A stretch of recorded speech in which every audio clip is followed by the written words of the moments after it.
вечер од Вашингтон, го гледате ТВ журналот News Flash на гласот на Америка на македонски, јас сум Јане Бојаджиевски.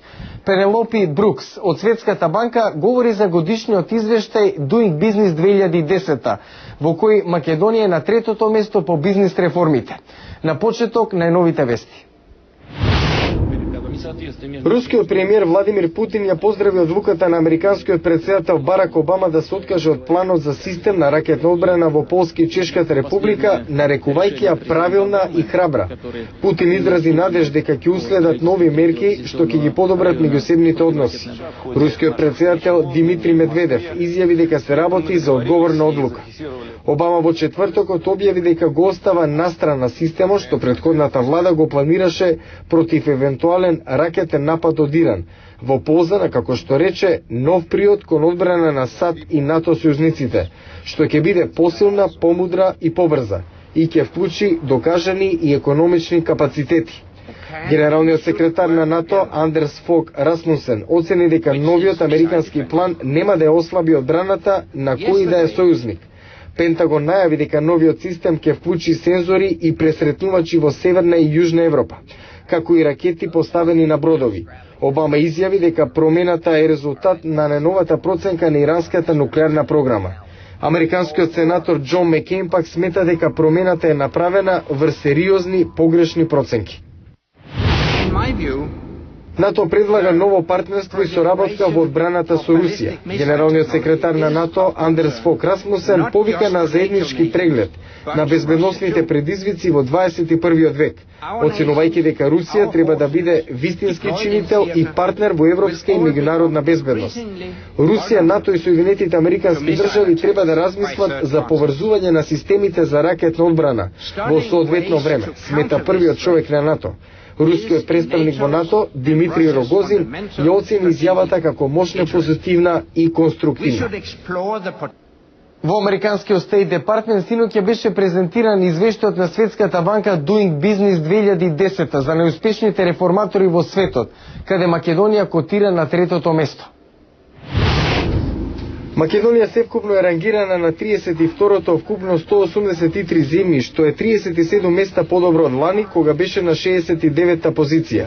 На презентацијата на извештајот во Стейт Департментот, представници на американската влада и на Светската банка истакнаа дека подобрувањето на економската клима во приватниот сектор е услов за прогрес на секој општество.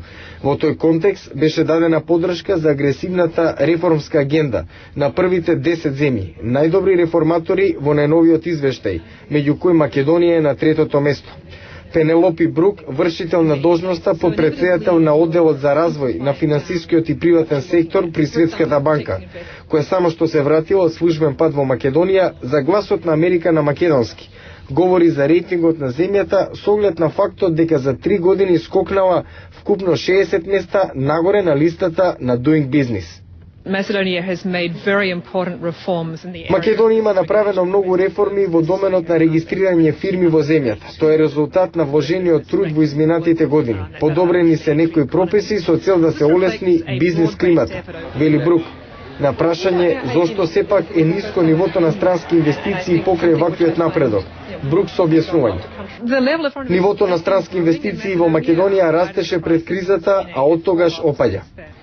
На која област Македонија треба да посвети внимание во унапредување на бизнис климата? Брук со оценка.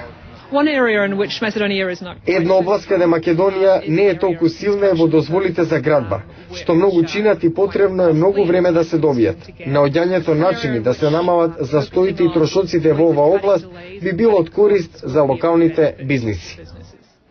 Во продолжение на News Flash, панел задолжен за вселенските летови вели дека на Соединетите американски држави ќе им бидат потребни 3 милиарди долари годишно во следната деценија за испраќање астронаути.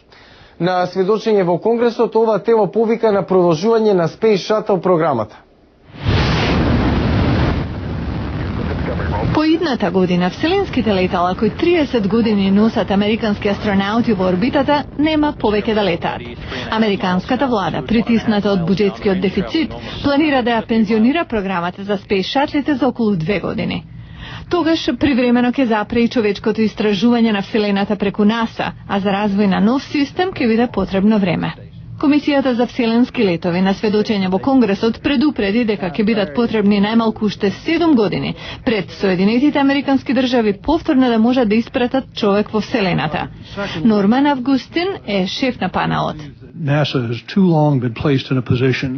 Од НАСА често беше барано да постигне повеќе отколку што има средства на располагање. Тоа е тешко и опасно кога се справувате со предизвик како што се вселенски летови со екипаж. Нема место за грешка. Августин, пензиониран директор во Lockheed Martin, фирма што произведува материјали за НАСА, вели дека се потребни $3 милиарди годишно да се продолжи со целите. Меѓународната вселенска станица ќе остане зависна од руски летала, кои би ги снабдувале 6 астронаути на неа. Панелот сугерира станицата да остане до 2025 година, а шатлите да летаат уште неколку години. Следната програма на НАСА со човечки екипаж се вика Констелација. Целта е да се однесат астронаути до ниската земјина орбита и до месечината. Но за такво нешто ќе биде потребно време, вели Ед Кроли, член на панелот. Да се изгради нова ракета која ќе носи астронаути ќе бидат потребни уште најмалку 5-6 години. Демократот Габриел Гифордс изрази незадоволство и фрустрација со извештајот.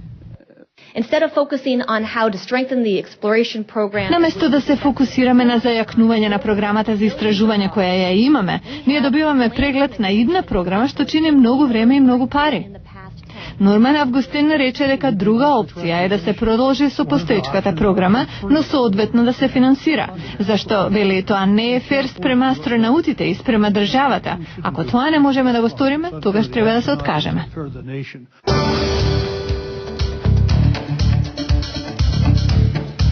Во понеделник во Newsflash, здравието и мобилните телефони.